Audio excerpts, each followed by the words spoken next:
All right, now it's time for Cody and David's Story Circle. You know what that means. Parents leave the room. This one's just for the kids. Everyone gather around.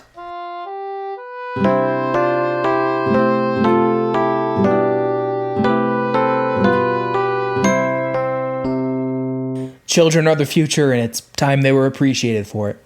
What's our story this time, Cody? This one's called The Happy Happy Squirrel.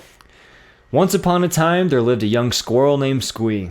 Squee lived with his family up high in a tree. Squee loved his family, and they loved him right back. Yes, life was just great in the squirrel city of Quack.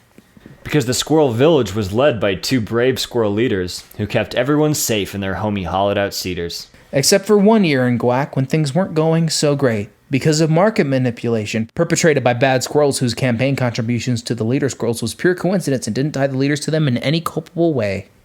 One day, Squee strolled through the woods to watch the leaves fall and take his mind off his dad, who was drinking alcohol.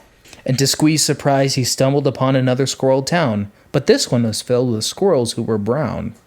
These squirrels weren't like any Squee had previously seen, but they were nice, so Squee stayed and had a cup of tea. But when he got back, he was met with something bizarre. A big squirrel in a suit asked him to get in a car.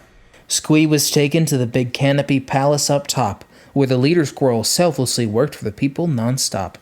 They sat him down and the squirrel leaders appeared and told him he could be a hero, the squirrel of the year. They told Squee the brown squirrels were behind all of their woes, and Squee only had to tell them what tree their town was below. But Squee was scared for the brown squirrel's well-being. He didn't believe morality was ever that simple or easy. The leaders were frustrated and told Squee he was selfish. They insisted the others were bad and had to be dealt with. But Squee knew he must stay strong once again and be silent, to prevent their primal fear of others from leading to violence. We must deal with our problems with reason and temperance, and not scapegoat the people who otherwise are our brethren.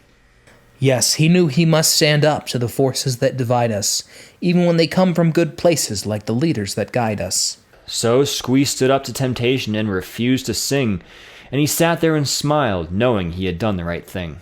And kids, that's how Squee's valuable lesson was learned, that each of us can improve the world by choosing love at every turn.